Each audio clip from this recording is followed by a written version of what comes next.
कल्पना कीजिए, क्या किसी देश को अधिक सुरक्षित बनाने वाले जो नियम होते हैं, क्या वही नियम उस देश के विकास और मतलब उसके अस्तित्व के लिए सबसे बड़ा खतरा बन सकते हैं? सुनने में तो ये एक बहुत ही अजीब विरोधाभास लगता है। बिल्कुल। लेकिन आज के इस गहन विश्लेषण सत्र में हम इसी जटिल पहेली को सुलझाने जा रहे हैं। आज 12 मार्च 2026 है और देखिए हमारे सामने द हिंदू और द इंडियन एक्सप्रेस के प्रमुख संपादकीय लेखों का एक अत्यंत महत्वपूर्ण संग्रह है। जी। हम देखेंगे कि कैसे अत्यधिक सुरक्षा के उपाय, चाहे वो कश्मीर और पूर्वोत्तर में भूकंपरोधी घर बनाने की अनिवार्यता हो या फिर राष्ट्रीय सुरक्षा के नाम पर चीन से आने वाले निवेश के दरवाजे बंद करना हो, ये कभी-कभी जमीनी हकीकत से टकराकर मतलब बिल्कुल उल्टे पड़ जाते हैं। सही कहा। इस सत्र का उद्देश्य केवल समाचारों की सुर्खियों को दोहराना नहीं है, बल्कि प्रतियोगी परीक्षाओं की तैयारी कर रहे अध्ययनकर्ताओं के लिए इन नीतियों के पीछे के क्यों और कैसे को गहराई से समझना है। बिल्कुल। और ये शुरुआत ही आज की चर्चा के मूल स्वर को स्थापित करती है। देखिए, आज के इस सत्र में हमारे पास 4 बेहद विविध लेकिन रणनीतिक रूप से बहुत महत्वपूर्ण विषय हैं। पहला तो भारत के भूकंप जोनिंग नियमों में किया गया एक बड़ा बदलाव और फिर उसकी अचानक वापसी। जी। दूसरा है देश का वर्तमान ईंधन संकट और उसमें कूटनीति तथा संवाद की विफलता। तीसरा, सीमा साझा करने वाले देशों से प्रत्यक्ष विदेशी निवेश यानी जो FDI नियम है उनमें दी गई रणनीतिक ढील। और अंत में ब्रिटेन के ऐतिहासिक हाउस ऑफ लॉर्ड्स में हो रहे लोकतांत्रिक सुधार। मतलब काफी कुछ है आज चर्चा के लिए। जी बिल्कुल। और इन चारों विषयों को जोड़ने वाला एक ही सूत्र है। मतलब जब नीतिगत आदर्शवाद का टकराव जमीनी व्यावहारिकता से होता है तो असल में क्या परिणाम निकलते हैं। बिल्कुल सही। और इसीलिए आज की चर्चा केवल सतही तथ्यों तक सीमित नहीं रहेगी। तो शुरुआत करते हैं बुनियादी ढांचे और नागरिक सुरक्षा से। हाल ही में भारतीय मानक ब्यूरो, जिसे हम BIS कहते हैं, उसने भारत के भूकंप जोनिंग ढांचे में एक व्यापक बदलाव अधिसूचित किया था। जी, उन्होंने एक नया जोन 6 बनाया था। हाँ, एक नया और अत्यंत संवेदनशील जोन 6, जिसमें कश्मीर के अधिकांश हिस्से, हिमालयी क्षेत्र, गुजरात का कच्छ और पूर्वोत्तर भारत शामिल थे। लेकिन देखिए, सरकार ने इन नियमों को अचानक वापस ले लिया है। जी। अगर मैं इसे दैनिक जीवन के एक उदाहरण से समझाऊं तो यह ऐसा है जैसे मौसम विभाग की चेतावनी के बाद किसी ने सामान्य छाते की जगह 20 किलो का भारी भरकम लोहे का रेनकोट पहनने का सख्त नियम बना दिया हो। बिल्कुल सटीक तुलना है ये। है ना? हाँ, वो रेनकोट तूफान और बारिश से पूरी तरह सुरक्षित तो रखेगा, लेकिन वो इतना भारी है कि उसमें सामान्य रूप से चलना ही मतलब असंभव हो जाएगा। लेकिन यहाँ एक स्वाभाविक प्रश्न उठता है। एक तरफ हम सुरक्षा की बात करते हैं तो दूसरी तरफ इन उन्नत नियमों को वापस लेना, क्या ये आम नागरिकों की जान के साथ कोई गंभीर समझौता नहीं है? देखिए, इस प्रश्न का उत्तर देने के लिए हमें पहले ये समझना होगा कि ये नया नियम तकनीकी रूप से काम कैसे करता था। BIS ने जिस नए मॉडल को अपनाया था उसे संभाव्य भूकंपीय खतरे का आकलन या PSHA मॉडल कहा जाता है। PSHA model. जी। पुराने समय में जो जोनिंग होती थी वो बहुत स्थिर होती थी। मतलब कह दिया गया कि ये पूरा राज्य जोन 5 है। लेकिन ये जो PSHA मॉडल है ये बहुत ही गतिशील और विश्व स्तर पर स्वीकृत मानक है। तो ये PSHA मॉडल जमीनी स्तर पर काम कैसे करता है? मतलब अध्ययनकर्ताओं के लिए इसे थोड़ा सरल भाषा में स्पष्ट करें। इसे ऐसे समझें जैसे हम मौसम का पूर्वानुमान देखते हैं। पहले सिर्फ कहा जाता था कि कल बारिश होगी। अब कहा जाता है कि कल दोपहर 2 बजे इस विशेष इलाके में बारिश होने की 80% संभावना है ना? जी बिल्कुल। तो PSHA मॉडल भी ठीक यही करता है।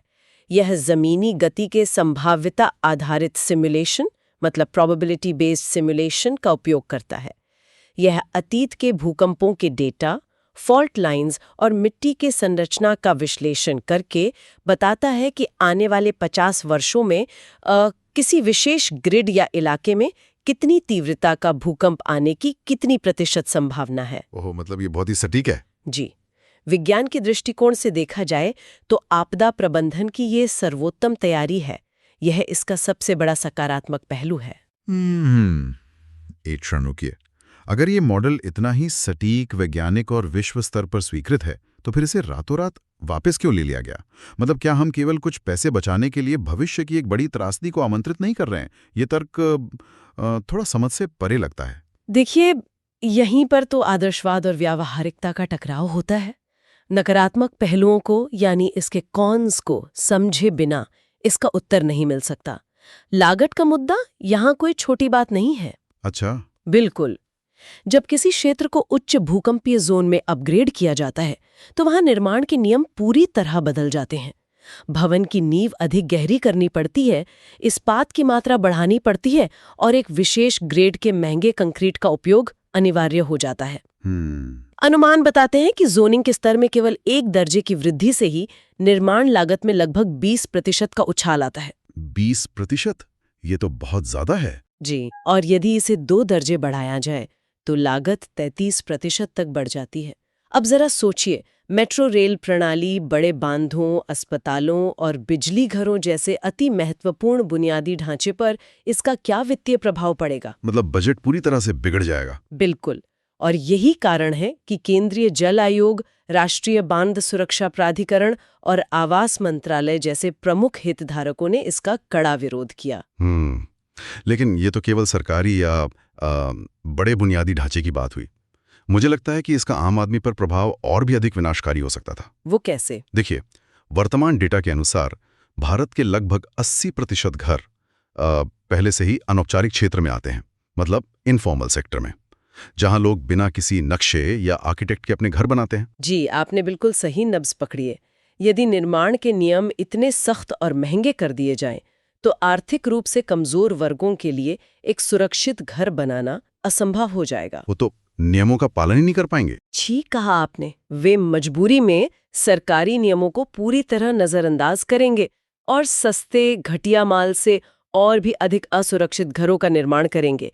मतलब अत्यधिक सुरक्षा का नियम अंततः समाज को और अधिक असुरक्षित बना देगा। ये तो बहुत ही बड़ा विरोधाभास है। जी, और इसके अतिरिक्त एक और गंभीर चुनौती जलवायु परिवर्तन से जुड़ी है। अच्छा, वो कैसे? देखिए, कंक्रीट और इस्पात का भारी मात्रा में उत्पादन और उपयोग ये कार्बन उत्सर्जन के सबसे बड़े स्रोतों में से एक है।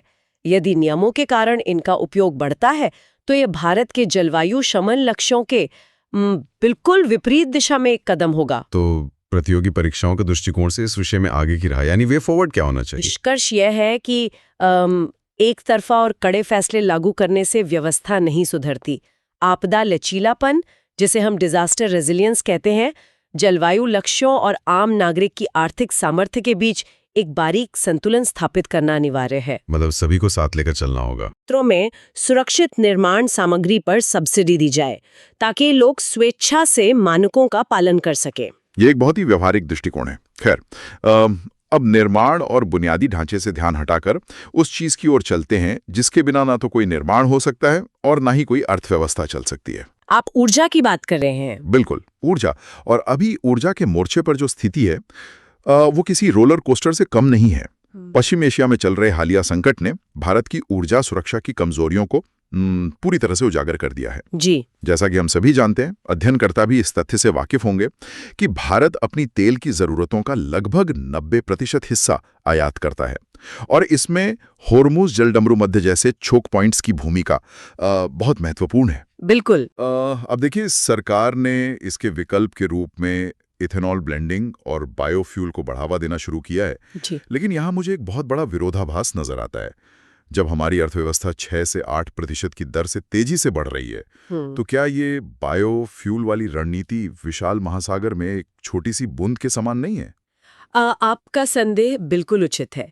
इथेनॉल और बायोफ्यूल लंबी अवधि के लिए सकारात्मक कदम है और ये कार्बन उत्सर्जन को कम करने में भी मदद करते हैं। जी। लेकिन वर्तमान में ये भारत की विशाल ऊर्जा भूख को शांत करने के लिए पर्याप्त नहीं है।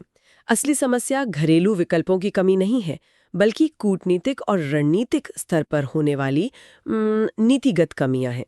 यदि हम इसके नकारात्मक पहलुओं का गहराई से विश्लेषण करें तो सबसे बड़ा मुद्दा रूस से तेल आयात की नीति में अस्थिरता रहा है। रूस का मामला तो कूटनीतिक विडंबना का एक उत्कृष्ट उदाहरण बन गया है।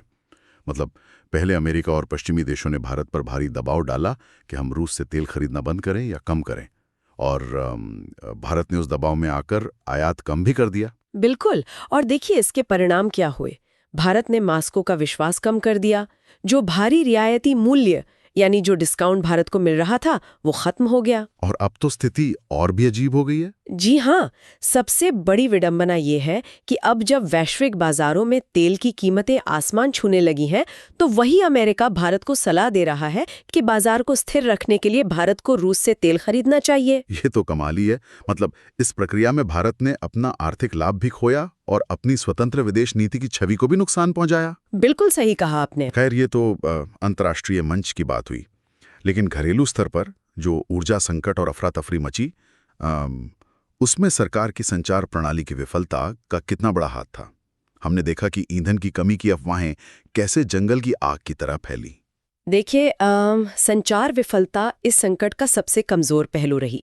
जब भी किसी देश में आवश्यक वस्तुओं की आपूर्ति बाधित होने का अंदेशा होता है, तो सबसे पहली आवश्यकता एक स्पष्ट, पारदर्शी और आधिकारिक संवाद की होती है। बिल्कुल, ताकि लोग घबराएं नहीं। लेकिन यहाँ क्या हुआ? सरकार द्वारा केवल ऑफ द रिकॉर्ड या अनौपचारिक रूप से जानकारी दी गई। जो आधिकारिक प्रेस कॉन्फ्रेंस आयोजित की गई, वो भी कई दिनों की देरी से हुई। और सबसे हैरानी की बात ये थी कि उसमें पत्रकारों के सवाल ही नहीं लिए गए। ओहो, ये तो बहुत बड़ी चूक है। जी, इस अस्पष्टता ने जनता के बीच एक बेवजह की घबराहट पैदा कर दी, जिससे लोगों ने पेट्रोल पंपों पर कतारें लगा दी और जो संकट शायद छोटा था, वो कृत्रिम रूप से बहुत बड़ा बन गया। मुझे इसमें उज्ज्वला योजना का वो कोण सबसे दिलचस्प लगा जिसने एक अप्रत्याशित संकट को जन्म दिया। मतलब एक तरफ सरकार ग्रामीण और गरीब घरों में एलपीजी गैस कनेक्शन पहुंचा रही है, जो कि निस्संदेह एक शानदार सामाजिक पहल है। जी, लेकिन दूसरी तरफ इसका असर वाणिज्यिक क्षेत्र पर पड़ रहा है। मतलब ये कैसे संभव है कि घरों में गैस पहुंचने से होटल्स और रेस्टोरेंट का चूल्हा बुझने लगे? अध्ययनकर्ताओं के लिए इस सप्लाई चेन के तंत्र को थोड़ा विस्तार से समझाएं। ये अनपेक्षित परिणामों के नियम यानी लॉ ऑफ अनइंटेंडेड कॉन्सिक्वेंसेस का एक बेहतरीन उदाहरण है। देखिए, उज्ज्वला योजना के कारण रातों रात लाखों नए घरों में एलपीजी कनेक्शन पहुंच गए। जी। इससे घरेलू गैस की मांग में अचानक और भारी वृद्धि हुई। अब समस्या ये है कि तेल विपणन कंपनियों के पास जो बॉटलिंग प्लांट और रिजर्व थे, वे इस अचानक बढ़ी हुई मांग को पूरा करने के लिए पर्याप्त नहीं थे। तो फिर उन्होंने क्या किया? चूंकि घरेलू उपभोक्ताओं को, विशेषकर ग्रामीण इलाकों में गैस न मिलने पर बड़ा राजनीतिक नुकसान हो सकता है, इसलिए कंपनियों ने वाणिज्यिक गैस सिलेंडरों की आपूर्ति में कटौती कर दी। अच्छा, मतलब कमर्शियल सिलेंडर्स को डाइवर्ट कर दिया। बिल्कुल, उन्होंने उस गैस को घरेलू सिलेंडरों में डाइवर्ट कर दिया। इसी कारण से देश भर के होटल्स, रेस्तरां और छोटे भोजनालयों को भारी गैस संकट का सामना करना पड़ा। नीतियां कागज पर तो अच्छी थीं, लेकिन जो आपूर्ति श्रृंखला का बुनियादी ढांचा था, वो उस गति से नहीं बढ़ पाया। तो इस पूरे परिदृश्य में आगे की राह क्या होनी चाहिए? एक स्पष्ट सबक ये है कि भारत को विदेशी दबावों के आधार पर अल्पावधि की प्रतिक्रियाएं यानी नी जर्क रिएक्शंस देने के बजाय अपने राष्ट्रीय हित में दीर्घकालीन ऊर्जा नीतियां बनानी होंगी। भारत को अपने रणनीतिक पेट्रोलियम रिजर्व को बढ़ाना होगा। और संवाद के मोर्चे पर? संकट के समय में नो कमेंट या एक तरफा संचार से काम नहीं चलता। बिल्कुल। एक पारदर्शी और जवाबदेह संचार रणनीति एक सफल शासन की रीढ़ होती है। ये बहुत ही सटीक विश्लेषण है। खैर, ऊर्जा सुरक्षा के बाद किसी भी देश की अर्थव्यवस्था का दूसरा सबसे बड़ा इंजन होता है पूंजी और उन्नत तकनीक। जी। और यहीं से हमारी चर्चा उस विषय की ओर मुड़ती है जिसने हाल के दिनों में सबसे ज्यादा सुर्खियां बटोरी हैं, प्रत्यक्ष विदेशी निवेश यानी एफडीआई की नीतियां। द इंडियन एक्सप्रेस के विश्लेषणात्मक लेख के अनुसार सरकार ने भूमि सीमा साझा करने वाले देशों, जिन्हें एलबीसीज कहा जाता है, जिससे अप्रत्यक्ष रूप से चीन ही मुख्य लक्ष्य है, वहां से आने वाले एफडीआई नियमों में एक बहुत बड़ा रणनीतिक बदलाव किया है। बिल्कुल, इस नए नियम के तहत अब 10% तक के गैर नियंत्रित स्वामित्व मतलब नॉन कंट्रोलिंग ओनरशिप वाले निवेश को बिना किसी सरकारी मंजूरी के स्वचालित मार्ग से अनुमति दी जाएगी। स्वचालित मार्ग मतलब ऑटोमेटिक रूट। जी हाँ। इसके अतिरिक्त वे निर्माण क्षेत्र के जो निवेश प्रस्ताव पहले सालों तक अटके रहते थे, उन्हें अब अधिकतम 60 दिनों के भीतर मंजूरी देने का लक्ष्य रखा गया है। ये एक बहुत ही नाटकीय यू टर्न लगता है। अगर हम अप्रैल 2020 की बात याद करें, जब महामारी अपने चरम पर थी, तब भारत ने अवसरवादी अधिग्रहणों के डर से इन देशों के लिए एफडीआई का दरवाजा पूरी तरह से और बहुत जोर से बंद कर दिया था। जी बिल्कुल बंद कर दिया था। और अब उसी दरवाजे को थोड़ा सा खोला जा रहा है। इसे इस तरह देखा जा सकता है कि दरवाजा इतना खोला जा रहा है कि नई पूंजी और तकनीक की ताजी हवा तो आ सके, लेकिन कोई चीनी आर्थिक तूफान अंदर ना घुस पाए। पर एक सवाल है, क्या ये हमारी आर्थिक मजबूरी है? क्या हम ये मान रहे हैं कि चीन के पैसे और तकनीक के बिना भारत का विनिर्माण क्षेत्र आगे नहीं बढ़ सकता? देखिए, इसे मजबूरी कहना उचित नहीं होगा। ये कूटनीतिक और आर्थिक यथार्थवाद है, मतलब प्रैग्मेटिज्म है। इसके सकारात्मक पहलुओं को समझने के लिए हमें वैश्विक चाइना +1 रणनीति के तंत्र को समझना होगा। आर्थिक सर्वेक्षण 2023-24 में भी इसी बात को स्पष्ट रूप से रेखांकित किया गया था।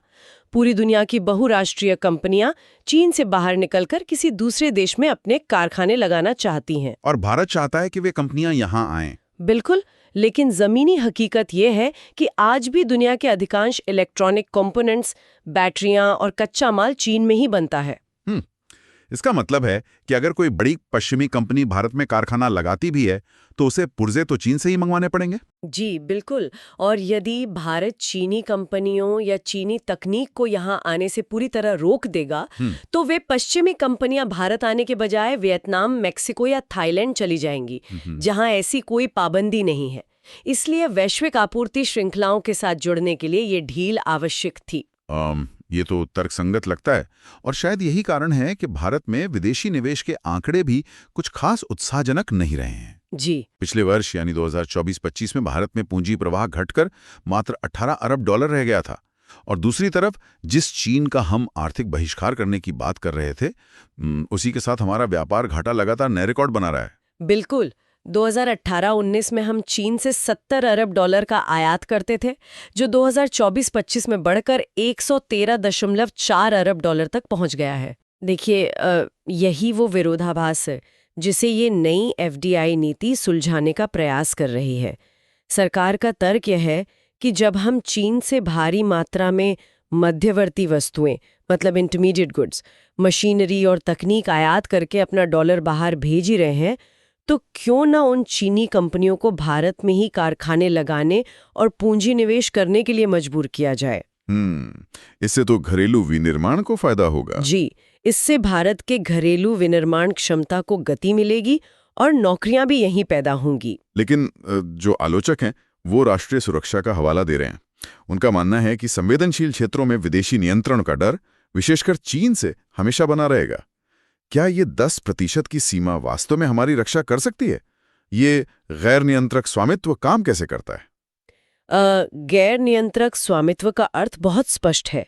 यदि कोई विदेशी कंपनी किसी भारतीय कंपनी में 10% शेयर खरीदती है, तो वो केवल पूंजी लगा रहे हैं और लाभ कमा रहे हैं। मतलब डिविडेंड ले रहे हैं। जी, उनके पास कंपनी के बोर्ड ऑफ डायरेक्टर्स में कोई सीट नहीं होगी, उनके पास कंपनी के बड़े फैसलों को वीटो करने का अधिकार नहीं होगा, और सबसे महत्वपूर्ण, उनके पास कंपनी के संवेदनशील या मालिकाना डेटा तक कोई पहुंच नहीं होगी। अच्छा, तो ये सुरक्षित है। जी, ये एक वित्तीय निवेश है, रणनीतिक नियंत्रण नहीं।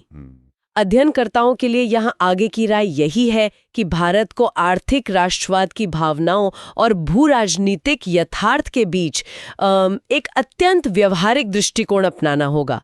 पूंजी की आवश्यकता और सुरक्षा चिंताओं के बीच ये एक संतुलित और नपातुला कदम है। वाकई, ये संतुलन साधना एक कला है।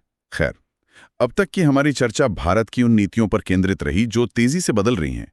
लेकिन अब हम वैचारिक और भौगोलिक रूप से थोड़ा दूर चलते हैं, ब्रिटेन की ओर।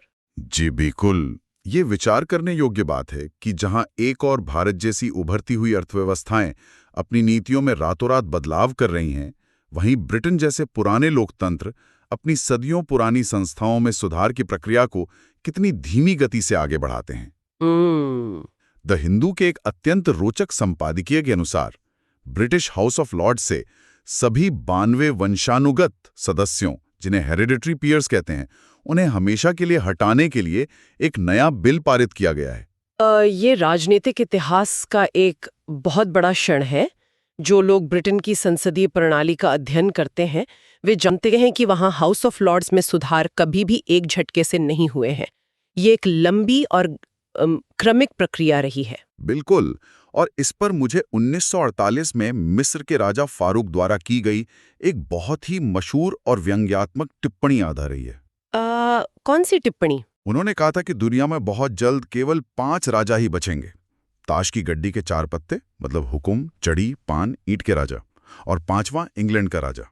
ये तो बहुत ही गहरी टिप्पणी है। जी, ये टिप्पणी दर्शाती है कि ब्रिटेन अपनी परंपराओं, राजशाही और सामंती अवशेषों से कितना गहरा लगाव रखता है। तो इस नए सुधार को लेकर एक बहुत ही बुनियादी सवाल उठता है। क्या इन 92 वंशानुगत सदस्यों को हटाने से सदन की वो पुरानी यादें और जो एक गैर पक्षपाती विशेषज्ञता वे लोग लाते थे, क्या वो हमेशा के लिए खत्म हो जाएगी? और क्या जो लोग बच जाएंगे वे वास्तव में लोकतंत्र का प्रतिनिधित्व करते हैं? देखिए, इस मुद्दे पर स्वयं ब्रिटेन में गहरी वैचारिक बहस छिड़ी हुई है। यदि हम इसके सकारात्मक पक्ष को देखें तो 21वीं सदी के एक आधुनिक लोकतंत्र में केवल इसलिए कानून बनाने का अधिकार प्राप्त कर लेना कि आपका जन्म एक विशेष कुलीन परिवार में हुआ है, ये अपने आप में एक हास्यास्पद विरोधाभास है। ये तो है। लेबर पार्टी ने अपने चुनाव घोषणा पत्र में इसका वादा किया था और ये समानता आधारित लोकतांत्रिक व्यवस्था की दिशा में एक अपरिहार्य कदम है। मैं इस बात से सहमत हूं कि जन्म के आधार पर अधिकार मिलना अलोकतांत्रिक है, लेकिन जो आलोचनाएं हो रही हैं उन्हें भी तो नजरअंदाज नहीं किया जा सकता। आलोचकों का तर्क है कि ये जो वंशानुगत सदस्य थे वे अक्सर किसी भी राजनीतिक दल के दबाव से मुक्त होते थे जी। और कला, विज्ञान या सैन्य इतिहास जैसी चीजों की गहरी समझ रखते थे। और सबसे बड़ी विडंबना देखिए, इन 92 लोगों को हटाने के बाद जो आजीवन सदस्य यानी लाइफ पीयर्स सदन में बचेंगे, उनके पास भी तो जनता का कोई लोकतांत्रिक जनादेश नहीं है। बिल्कुल सही कहा आपने। उन्हें भी तो तत्कालीन प्रधानमंत्रियों द्वारा राजनीतिक लाभ के लिए ही नियुक्त किया जाता है। तो फिर ये कैसा सुधार हुआ? ये तो बस एक कुलीन वर्ग को हटाकर दूसरे राजनीतिक कुलीन वर्ग को स्थापित करना हुआ। आपका ये विश्लेषण बिल्कुल सटीक और चुभता हुआ है। तकनीकी रूप से ये सुधार अधूरा ही प्रतीत होता है, लेकिन राजनीति विज्ञान और ऐतिहासिक दृष्टिकोण से यहाँ जो सबसे महत्वपूर्ण आगे की राह या सबक है, वह इस बात में निहित है कि ब्रिटेन में संस्थागत सुधार कैसे किए जाते हैं। कैसे किए जाते हैं? ब्रिटेन में ये सुधार फ्रांस या रूस की तरह किसी अचानक और हिंसक क्रांति के माध्यम से नहीं हुए, जहाँ रातों रात पुरानी व्यवस्थाओं का सिर कलम कर दिया जाए। ब्रिटेन ने बर्कियन दृष्टिकोण अपनाया है। ये बर्कियन दृष्टिकोण क्या है? अध्ययनकर्ताओं के लिए इसे थोड़ा विस्तार से समझाएं। ये नाम 18वीं सदी के प्रसिद्ध रूढ़िवादी दार्शनिक एडमंड बर्क के नाम पर पड़ा है। बर्क का मानना था कि समाज और उसकी संस्थाएं केवल वर्तमान में जीवित लोगों की संपत्ति नहीं है। यह उन लोगों के बीच एक साझेदारी है जो मर चुके हैं, जो जीवित हैं और जो अभी पैदा होने वाले हैं। इसलिए किसी भी पुरानी संस्था को पूरी तरह नष्ट नहीं करना चाहिए। उसमें सुधार एक पेड़ की छंटाई करने जैसा होना चाहिए, न कि उसे जड़ से उखाड़ फेंकने जैसा। ये एक बहुत ही सुंदर विचार है। जी, आप 1911 के संसदीय अधिनियम को देखें, जब इस सदन की किसी भी कानून को पूरी तरह रोकने की शक्ति यानी एब्सोल्यूट वीटो छीनी गई। फिर 1949 में इसकी कानून में देरी करने की शक्ति को और कम किया गया। 1999 में अधिकांश वंशानुगत सदस्यों को हटाकर केवल 92 को छोड़ा गया और अब 2026 में आकर उस अंतिम अवशेष को भी मिटाया जा रहा है। इसे राजनीतिक भाषा में फिट्स और स्पर्ट्स में यानी किश्तों में किया गया सुधार कहते हैं, ताकि व्यवस्था को झटके ना लगें। ये वास्तव में शासन प्रणालियों के क्रमिक विकास का एक बेहतरीन और विचारणीय उदाहरण है। बिल्कुल। और यदि हम अब कुछ कदम पीछे हटकर आज के इन चारों अलग अलग विषयों को एक व्यापक परिप्रेक्ष्य में देखने का प्रयास करें, तो एक बहुत ही स्पष्ट और सार्वभौमिक चित्र उभरकर सामने आता है। वो कैसे? देखिए, चाहे वो BIS द्वारा भारत के अनौपचारिक क्षेत्र को ध्यान में रखते हुए भूकंप जोनिंग के नियमों को वापस लेना हो, भू राजनीतिक दबावों और घरेलू मांग के बीच अपनी ऊर्जा सुरक्षा को साधना हो, आर्थिक विकास के लिए चीन के साथ व्यापार कूटनीति में गैर नियंत्रक स्वामित्व का लचीलापन अपनाना हो, या फिर ब्रिटेन का दशकों में धीरे धीरे अपनी सदियों पुरानी संसदीय संस्था में लोकतांत्रिक सुधार करना हो, जी, हर जगह एक ही सिद्धांत काम कर रहा है, वो है आदर्शवाद और व्यावहारिकता के बीच का नाजुक संतुलन, मतलब बैलेंसिंग आइडियलिज्म एंड प्रैग्मेटिज्म। यह निष्कर्ष बहुत ही प्रभावशाली है। कोई भी नीति, चाहे वो कागज पर कितनी भी आदर्श या वैज्ञानिक क्यों ना लगे, यदि वो जमीनी हकीकत, लागत, सामाजिक प्रभाव और भू राजनीतिक दबावों की कसौटी पर खरी नहीं उतरती, तो वो कभी सफल नहीं हो सकती। और यही वो विश्लेषणात्मक चश्मा है जिसके माध्यम से नीतियों और अंतर्राष्ट्रीय घटनाक्रमों का अध्ययन किया जाना चाहिए। केवल ये जानना पर्याप्त नहीं है कि क्या हुआ, ये समझना अधिक महत्वपूर्ण है कि वे क्यों और कैसे हुआ। बिल्कुल। इस बेहतरीन, विस्तृत और तर्कपूर्ण विश्लेषण के लिए बहुत बहुत धन्यवाद। आज के इस गहन विश्लेषण सत्र को समाप्त करने से पहले हम उस भारी भरकम रेनकोट वाले उदाहरण पर वापस लौटना चाहेंगे जहां से हमने अपनी चर्चा की शुरुआत की थी। जी। हमने देखा कि कैसे नीतियां हमें सुरक्षित रखने का प्रयास करती हैं, लेकिन कभी-कभी उनकी कीमत विकास और सामान्य जीवन की गति के रूप में चुकानी पड़ती है। तो आज का यह सत्र हम एक विचारोत्तेजक प्रश्न के साथ समाप्त कर रहे हैं, जिस पर अध्ययनकर्ताओं को स्वयं चिंतन करना आवश्यक है। जी बिल्कुल। यदि हर नीति में सुरक्षा और विकास के बीच एक नाजुक संतुलन बनाना इतना अनिवार्य है, तो क्या व्यवस्थाओं को सुधारने की इस अंधी दौड़ में एक बिंदु ऐसा भी आता है जहां भविष्य के लिए अत्यधिक सुरक्षित होने का हमारा प्रयास ही वर्तमान के लिए सबसे बड़ा जोखिम बन जाता है? इस विचार के साथ आज के इस